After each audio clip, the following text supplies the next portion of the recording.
All right, welcome back to the Authenticity Calling podcast. I am your host, Ralitza Spassova, and on today's episode, we have Lisa Anzaldua. Did I pronounce that Perfect. properly?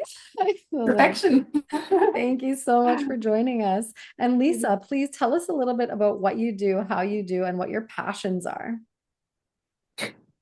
Okay, yeah, as a holistic psychotherapist, neurodiverse couples counselor, and I specialize in intensives for neurodiverse couples. I facilitate a group that I started for women who are married to men who are on the spectrum. So autistic women, whether they have ADHD, they're just not autistic themselves, known as maybe neurotypical support. But it's a group coaching program. It's an experience that allows them to gain clarity about the relationship at present, see the maze from above, looking down at it so they have clarity about what is happening, but also doing a lot of retro, active, so to speak, retro healing that has, they're usually in a state of ongoing traumatic relationship stress, both partners. But I work with them in healing the past experiences they've had that led them to this point. This usually when they're meeting with me, they're at a bit of a breaking point, so to speak. Mm-hmm. So there's psychosomatic illness that has manifested and just at a point where they just can't take it anymore. And they Mm. usually just discovered that their partner is on the spectrum. So now there's this influx of new information that they're starting to make sense about things that had occurred in the past, but they don't know what to do with it moving forward. And so a lot of healing work around that, emotional healing, understanding what has occurred, seeing it from a new lens, and then reclaiming themselves because they've usually lost themselves in the relationship because it's very complicated, especially when you didn't know that there was a diagnosis, but or a potential diagnosis. So they've lost themselves along the way. So it's a reclaiming of themselves. And so it's a program, it's a whole Wow. process. Yeah. So it's Yeah, wow. That's fascinating to me because I think oftentimes we lose ourselves in relationships regardless of what they look like. And especially, because we're kind of, as women, we're expected to kind of shift out of what our focus is and into that lane, right? Into that relationship lane. And I think that's very common also at pivotal times, like when we have children, when we move cities or countries, when we have a new job, we tend to lose ourselves in the shuffle. So it's very interesting that you focus on, yeah, that specific couple dynamic. should we think about how we tend to we feel things so deeply and we're adaptable and fluid. So I think that's why we can become so engrossed, so to speak, for lack of a better word, in whatever it is that we're focused on. And Hmm. we like clarity. We like to see things and understand them. Yeah. It Yeah. Well, causes us thank to. you. That's amazing. That's amazing work that you do. And it's so powerful to have someone who really understands the dynamic to support as people are kind of going through. And so if you were to think about your ideal client or like your most common client, what would you say if someone was listening right now? How would they identify themselves as someone who could actually benefit from your support? Like, what are the first telltale signs of, oh my gosh, I am actually in a relationship with someone who might be neurodiverse or on the spectrum? Like, what is that aha moment or that moment of awareness where it's like, oh, there's something else going on here? They're usually asking the question, is my partner narcissistic personality disorder? Does he have that?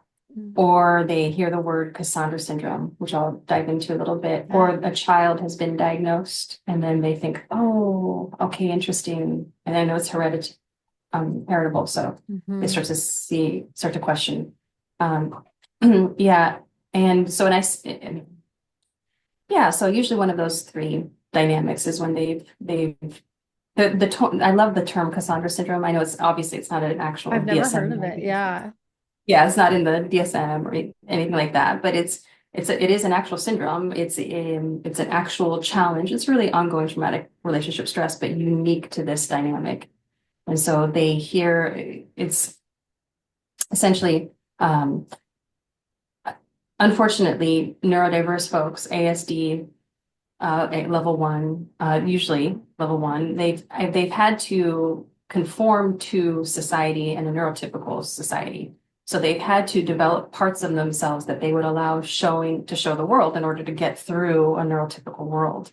And I say unfortunately is because, it's difficult to do. Their whole lives they've had to what's called mask, present a certain way and not be couldn't be their true selves because they were rejected, and didn't conform to our way of socializing and being in the world. It didn't help them at all. So with that said, the term Cassandra syndrome comes from that Greek mythology.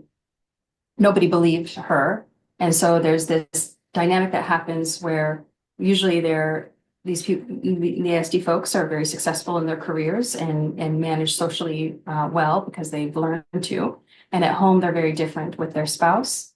And they experience a completely different person. But again, if they didn't know that imagine not knowing that's called masking, and you're neurodiverse, that's why you're doing that.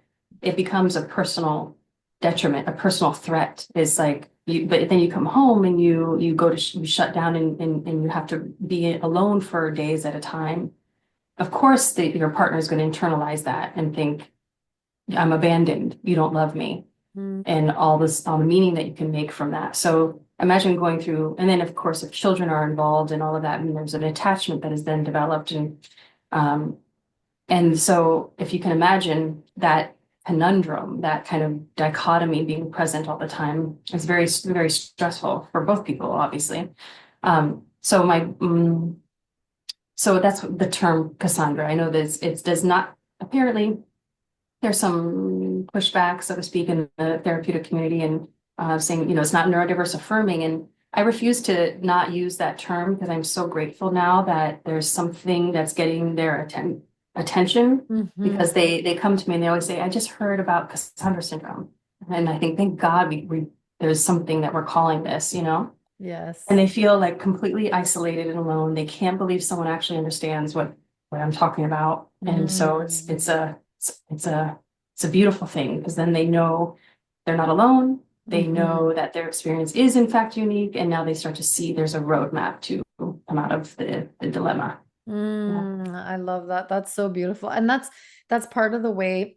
So as we're talking about healthcare and medicine and diagnoses, I've had a lot of these conversations where, the intention, at least from the side of sort of those conscious healers, is not actually to pigeonhole or diagnose and label a patient, but really to give them that roadmap to life becoming somehow more structured and organized. And that, yes, as you said, you're not alone.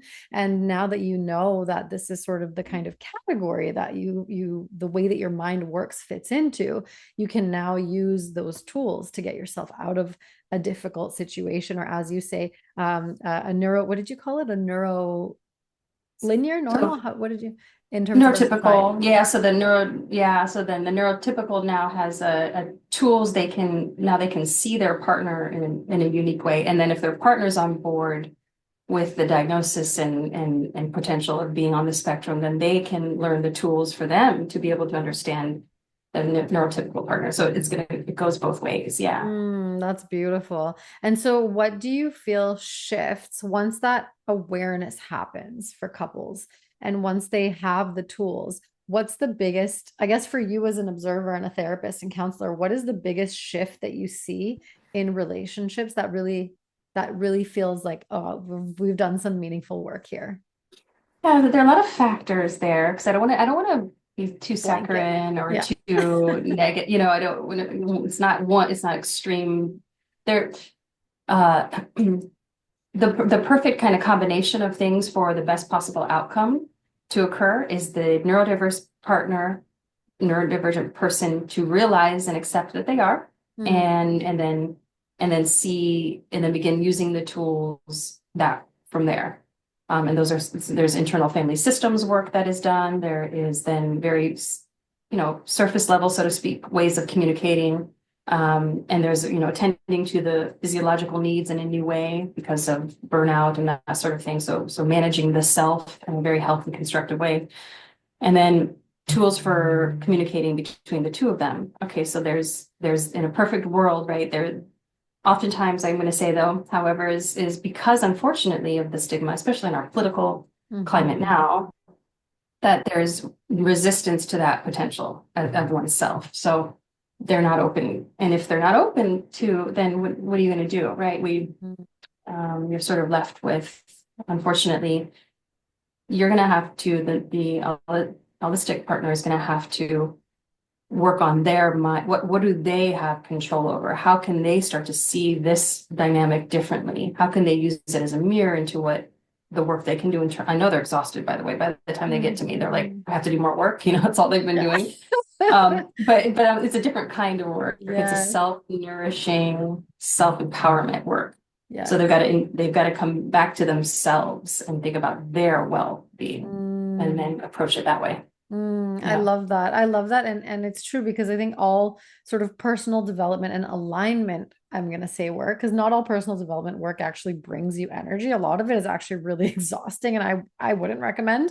But however, I will say when we do alignment work, that's where for me it's that passion, purpose, potential path. When people get aligned on their passion and their truth, because authenticity is the thing, it really creates energy for you. So any work that you do along that path, it's going to result in your life shifting so dramatically that you're no longer exhausted. You're not waking up hating your life. And some of the shifts are so subtle and they're so small that it really doesn't require much from you. But to bring that level of awareness and commitment to self, it's such a drastic shift.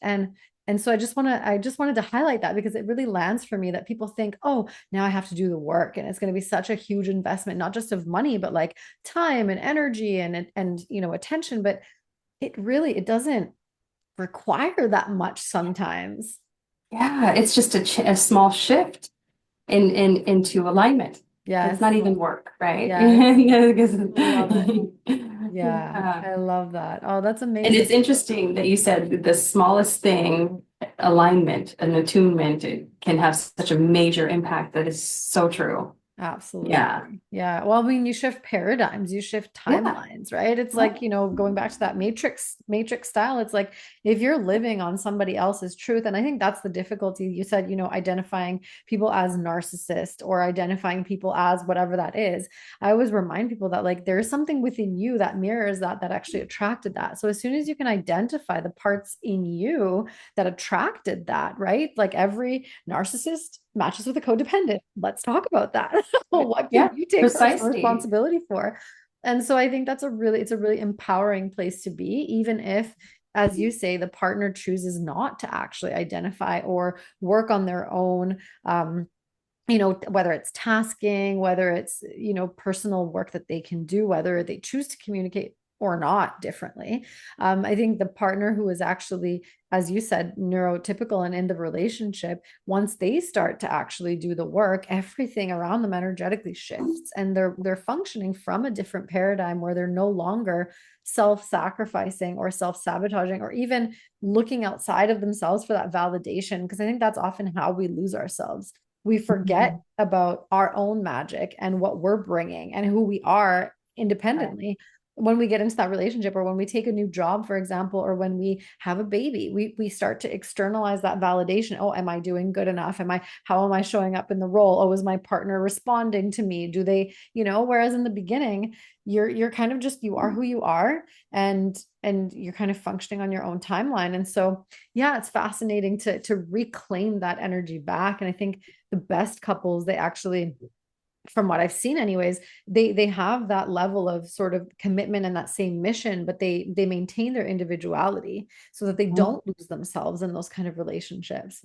Mhm. And I'm curious if you can speak to that a little bit. Like if there's someone listening right now and they're like, oh my gosh, I totally see myself in this. What are Mhm. some tips or tools, or what would you say to somebody who's finding themselves at that teetering edge of losing themselves versus pulling back and maintaining that? Said a lot of things there that resonate exactly. So it's this whole mind, it's a shift in consciousness Mm, into the recognition of the power, the multidimensional aspects of oneself. There's so much depth and so much uniqueness within one's own being. I always think of it as, if source, our existence, our presence is from the source being the sun, and we are the rays of the sun. We're actually an emanation of source in a very unique, specific way. And then I love being able to express to them that what if your role is to align with that intention of source that was for you as a ray of sun, and your role in that alignment is to mirror back to source itself, and it's the unique way that it brought forth through you. And so now it's about you and you and the absolute, you and source, you and God. And it's just alignment. It doesn't even matter anymore what society, what these subjective perspectives bring. Yeah. Of course, we gotta, like with you when you said a new job, and so we conform to the role, and we can lose ourselves that way because we have expectations that need to be met and that sort of thing. But how do you kind of, like you said, teeter between those two truths that are happening simultaneously? And so really it's doing that work that you described earlier too, like how is it? I always ask the group, how is it that you were drawn to this? What was the subconscious appeal, conscious and subconscious, which means, okay, let that tell you where your childhood dynamics and conditioning, formative years could have informed this. And beautiful. Now you can use the experience of your partner as a mirror into yourself. And then that's where the fun begins, right? Because talk about deep self-love and personal development. It's like advanced personal development that feels really, that's self-love, nurturing these parts of ourselves. And yeah, so I kind of went a little bit of a tangent there. Did I answer I your love question? it. That's what we do here. We'll go on lots of tangents, and that's perfectly fine. No, I love that. Yeah, that's fascinating. So I'm really curious how you got into this work, and what was your sort of calling to do this work, and how did that evolution happen? I wish I could say I'm perfect. But the truth is, I was in well, first it started from, as many people experience, childhood CPTSD, and and realizing in my 20s, oh, I'm this way and life is this way because I'm traumatized. Wow. And then kind of coming to this realization of re-embodiment. I was drawn to yoga, and I would just do this for hours a day at 5 a.m. And it started, I think, looking back, what was happening is that I had been dissociated and I re-entered my body. And it all from there just became this inquiry into realizing, oh, you don't have to suffer. There's a cause. There's always causation, whether it's karmic or this life experience, there's a source.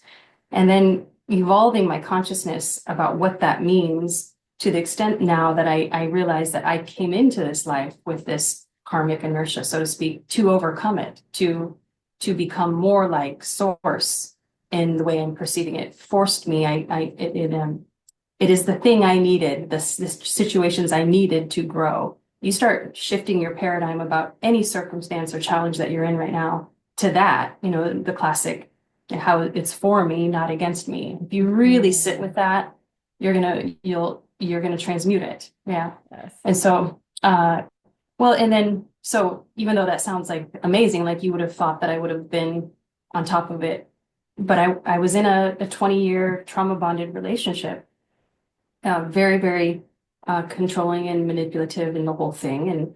And so that must have felt like home because it was familiar to my early life dynamics. And there's this whole worthiness. I didn't deserve anything, kindness from another human being. And we can find ourselves maintaining these traps, so to speak, without really knowing that it's our own, so to speak, doing, and with respect to our paradigm, our constructs of self. Yes. And so, yeah, about a year and a half ago only, I even started the group and was being a therapist while I was in this dynamic and struggling on a daily basis with it.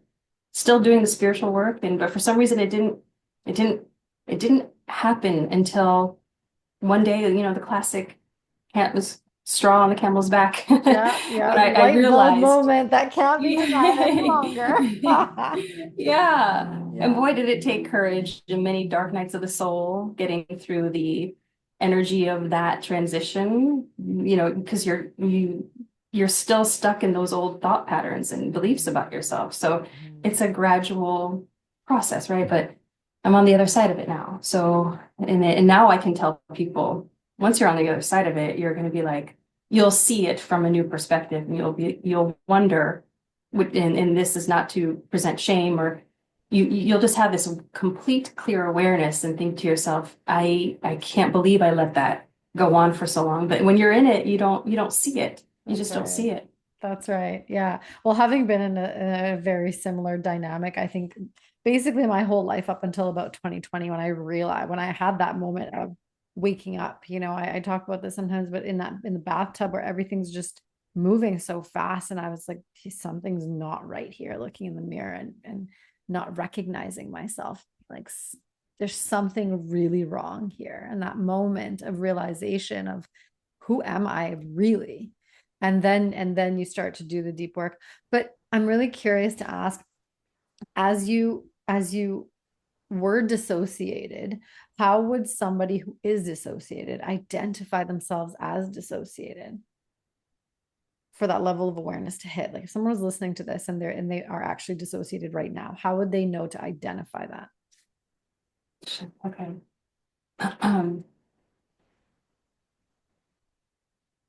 They feel trapped. Mhm. They're in a rumination and they don't love themselves. Mm. And how do they know they don't love themselves? Because in my experience, I didn't know that I didn't love myself. I thought, of course, I love myself, but I love him more. You know what I mean? Like the focus was never on me. The focus was always on the other person. Yeah, right. Yeah. I think women have this tendency to like it's like externalizing love, Hmm. and then there's also this it's hard to put my finger on it, but there's this like I don't know if you had this experience that is the being adamant about not hurting someone's feelings who you love Mm, is superseded. You could withstand all sorts of hurt mm, because you had decided to never hurt somebody you love. Like the thought of mm, hurting somebody you love was it's too deeply painful. It's mm, too misaligned with your mm. heart Yeah. that you maintain.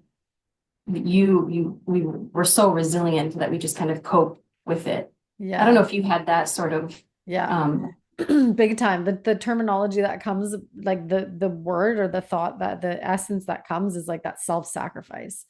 And it turns into self-sabotage, right? It's that moment of, this is completely out of integrity for me. However, in order to not shake things up, in order to maintain the peace. And I think growing up, obviously that was something, as for me as an immigrant to Canada and being in a dynamic where my parents were truly just surviving, and I was that place at home, which was like, oh, this is the peace. And or as I grew up and I got older, oh, she has all the answers, right? She is the Canadian and we're sort of still the outsider. So it's almost like that really young age of being counted on and always having to be there. And so that level of kind of showing up for everyone except yourself, right? When you really just want to be a kid and you never really get to have that. And so I think because of that sort of that dynamic, right? And I don't love labels, but there is that sort of narcissist codependent dynamic that's established, and you don't know anything else as a child because that's how you grew up in this lifetime. You've totally forgotten your essence. And so if that's the only thing you know, then of course you're going to choose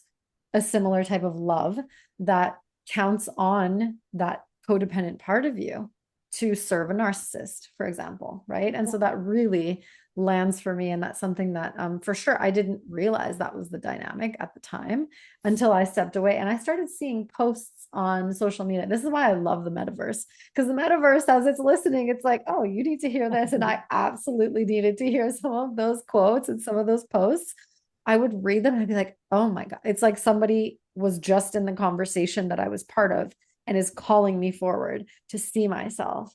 And that's part of the reason why I actually really love and appreciate that social media exists, because in those moments, and a lot of codependent people will actually have many moments to themselves where their partner's missing in action, or like you have time to contemplate, and Right. you see that post, and you're like, it's almost like Jesus is speaking straight to you, and it's Yes. undeniable anymore. And it's like, even then you shove it under the rug and you're like, oh no, that can't be me. I know. When you were talking earlier, something came to mind is I think what happens is that we start to create this illusion of the safe base, because you're talking about your childhood and you were the person to make sure that things were peaceful. It was your responsibility, because you didn't have a choice, to create the experience of a safe base. And what that meant was that everyone else was feeling okay. So you had to adjust and accommodate. And I think see what a conundrum that is. Think about that. So you're with a partner, let's say, that it does relieve your anxiety when they are at peace, when you've done what you need to do so that they are stable or whatever it may be, and that you feel loved. It actually calms your nervous system, and you're creating a safe base for yourself. But think about the danger of that sort of attachment.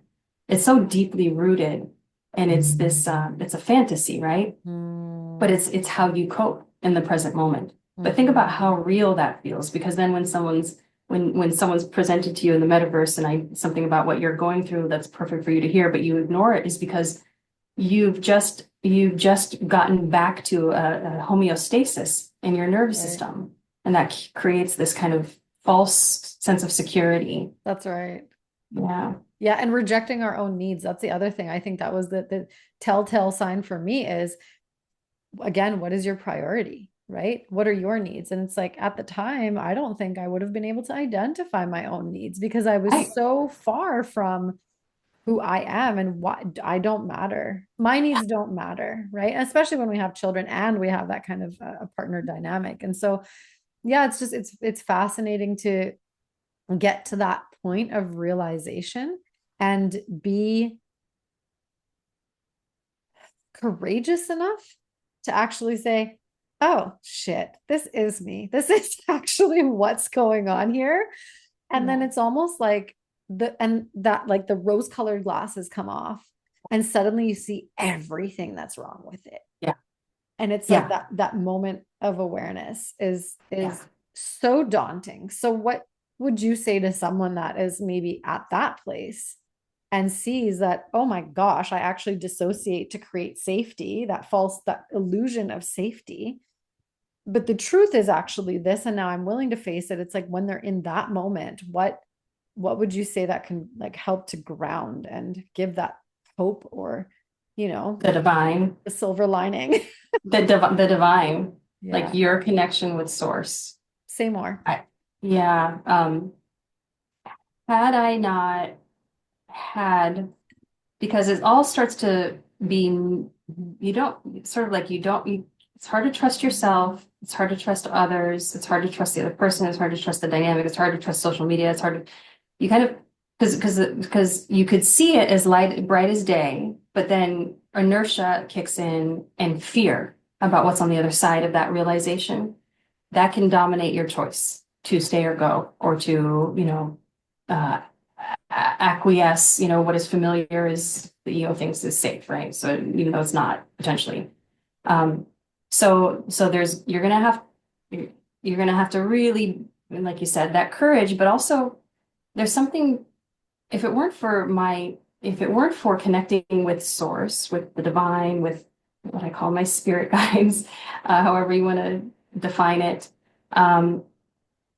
and recalibrating your frequency on a regular basis, it's almost like that you start to use the energy of source in your perceptions and your choices.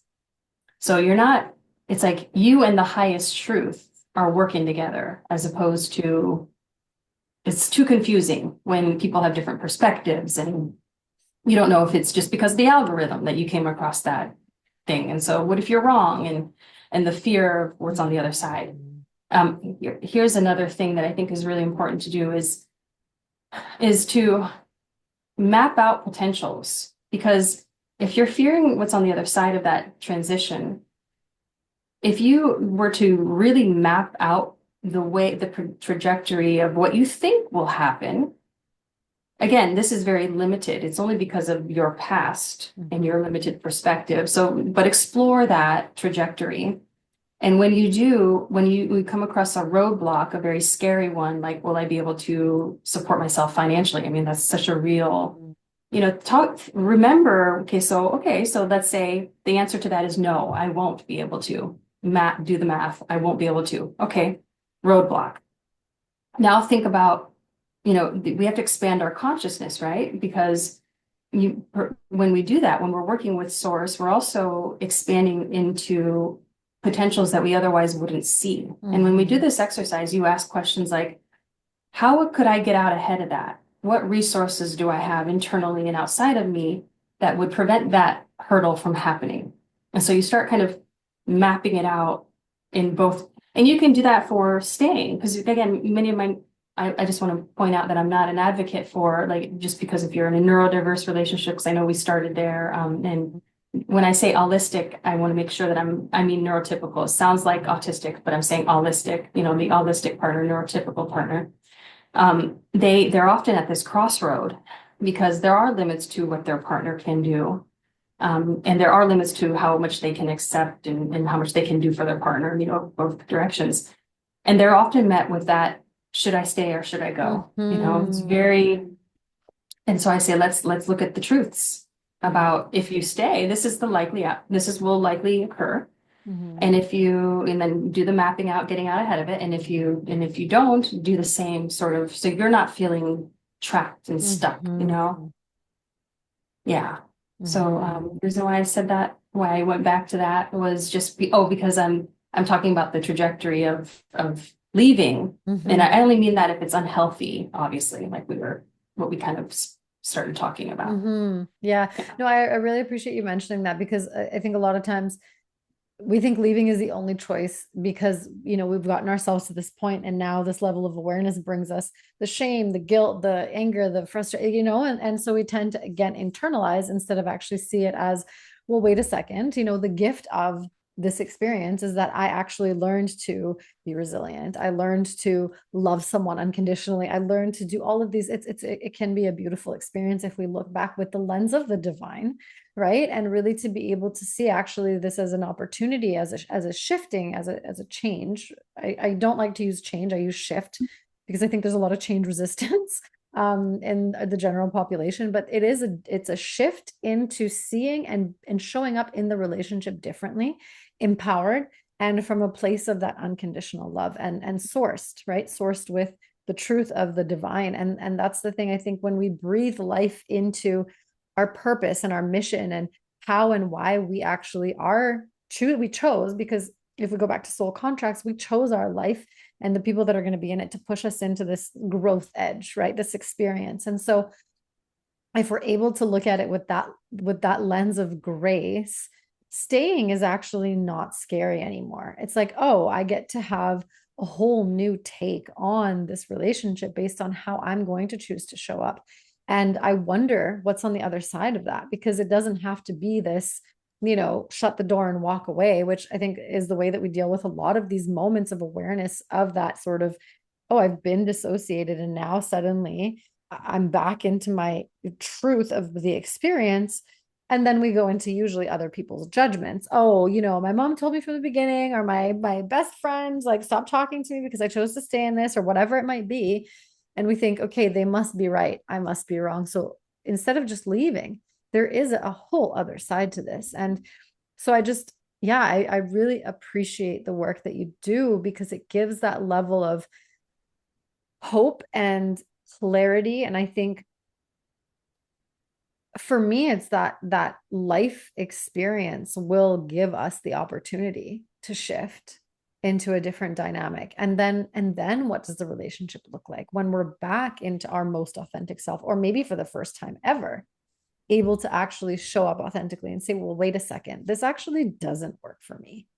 I'm no longer going to tolerate XYZ. However, I am willing to do this, this, and this. And showing up that way actually calls forward the other person, or, in our roles, maybe we'll offer a new opportunity, or, a new project, or, just a different dynamic, because our energy shifts, because we're on a different timeline, because it's a whole other paradigm. Yeah, that's well said. Something important, and I'll just kind of in sequence to that what you just shared there, to add additive, is this, there's this there. I invite the idea of, even if it does end, if you maintain, so when we talk about the divine and spirituality and spirit, what we're saying there is the heart-centered consciousness.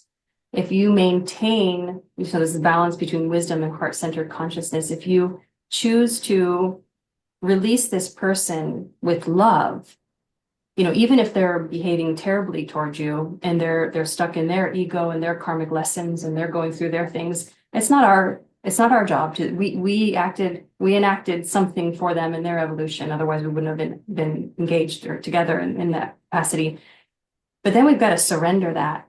And then knowing that, separations can be, and I've witnessed them where they can be contentious, and but what that does is that introduces a negative polarity into your frequency. Mm-hmm. Imagine if you were to completely surrender in love for that other person's well-being and their growth.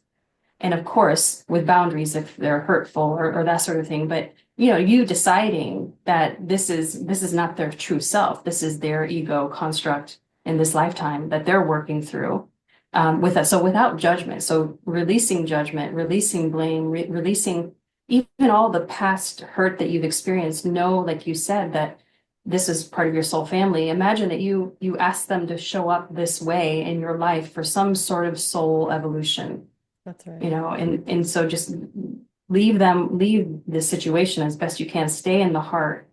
But then you also said something, so with that, what we're doing is, I think this is important to note with respect to the decision to leave or stay, is we think that by allowing, let's say, abuse, and I know there's extremes, so minor or big, by us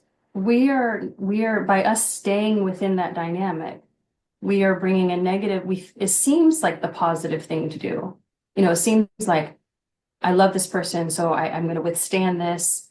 But actually, you're not bringing a positive polarity to the dynamic. It's like it's still a dynamic of taking, because you're doing it. You're taking from yourself. So I think that's important to consider when you met with that kind of conundrum. Yeah, and in the other, it's okay. I don't need to go into the other.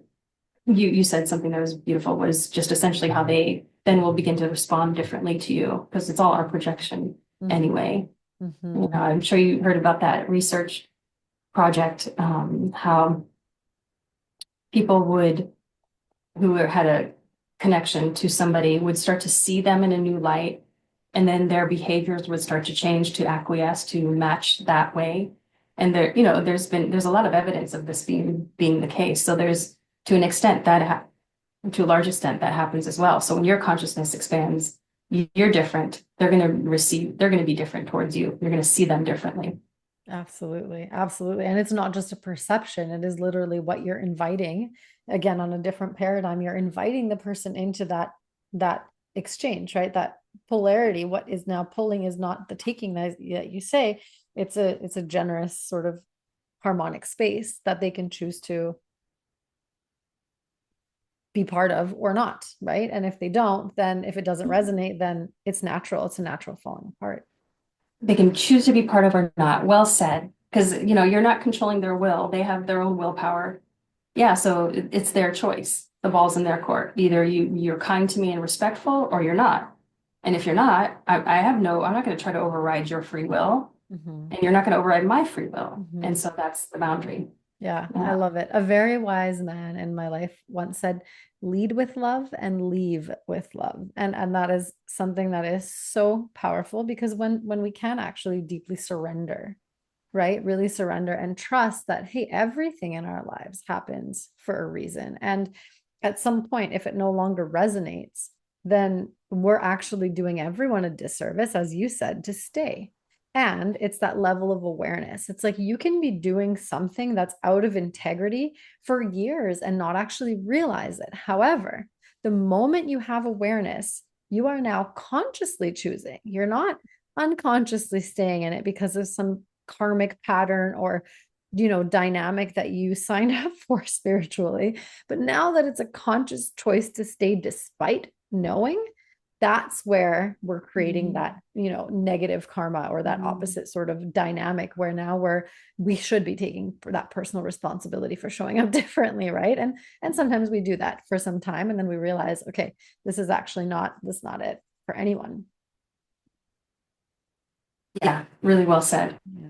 Yeah. I Really well love this said. Yeah. conversation. To It's release when it's unconscious, right? Because people could fall into that experience of shame when they look back.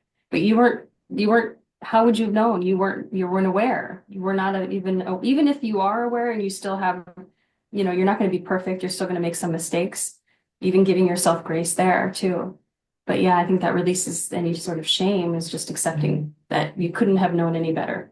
It's like having blinders on, you know, not your fault at all. Yeah, beautiful. You said something earlier that I would love to, if you have time, because I feel like we could talk about this forever. Oh gosh, darn it. I think I do have a client in 4 minutes. You do. Let me see. Okay, Let me well, thank see. you. Yeah, I really, really appreciate you. And yeah, I feel like we were in some kind of time warp, some sort of space here.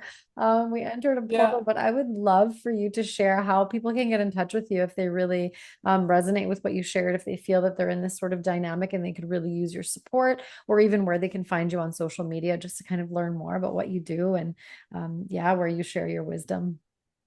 I sure will. There's something I feel important to say Sure, though, real please. quick. Okay, Yeah. thanks. And that is for folks who are not in relationship. I had this kind of real experience not too long ago, yesterday actually. But I'm going to invite, I know there's a lot of this kind of confusion in like the dating world. And I think that we're at this point where women are, we're in a place of recognizing our own value and worth. But it's easy to get caught up in that old paradigm where, you know, where you're just not feeling good enough and that you're just an option Mm. for people and that, comparison and insecurities. I think this is a time for those insecurities to start to be released and integrated. And I think that's going to help a lot of women who are single and who are experiencing the momentum of that sort of way of feeling and thinking for women for so many years. I think it's going to be really important to return back what you were saying at the beginning of this is their sense of power, their inherent value, Mhm. unique. When you sit with your power and your alignment, that which is meant for you will come to you. So Like there's magnetic. there's Yeah. nothing to compare because it's just Yeah. yeah.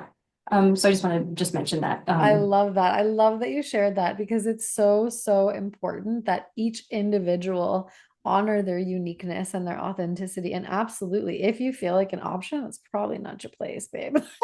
You should Yeah, well, never feel like an option. You should know. And when you do meet that person that actually sees you, they know that it's their loss. They're cheating themselves if they're even looking outside to compare you to anyone else. And so, yeah, that's such a beautiful moment of awareness. Yes, for coupled and single people. Thank you for saying that. that could be a whole other topic. I A think that's whole going to other be a podcast. very I think important we're gonna need to conversation do a follow-up for on that women. one. Yeah, yeah, For yeah, sure. yeah. Amazing. So how can people get in touch with you or how can they find you? So designed past tense, ed at the end, dash empowerment.com. I just put up a resource. It's a comprehensive personal healing, expansion, integration of psychology and spirituality and the nervous system regulation tools, etc. It's an index, a complete comprehensive index of you being your own healer. Follow these with all these brilliant minds out in the world on YouTube and in podcasts and that sort of thing. So I've kind of curated it though, so it's a sequence that they can follow. So that's there for anyone. And I do intensives. I do deep healing single sessions. Like come to me for a single session, and we'll transmute some things. We're going to do some deep healing in that single session. That one session can be transformative. You can then purchase, additional sessions or whatever. But I invite to that one initial session. And then I do in-person intensives for couples and neurodiverse couples. And then I've got my thriving.beyond cassandrasyndrome.com is my website for those who want to try work with me in that capacity individually as a coach with the package or the group for women who are married to men on the spectrum.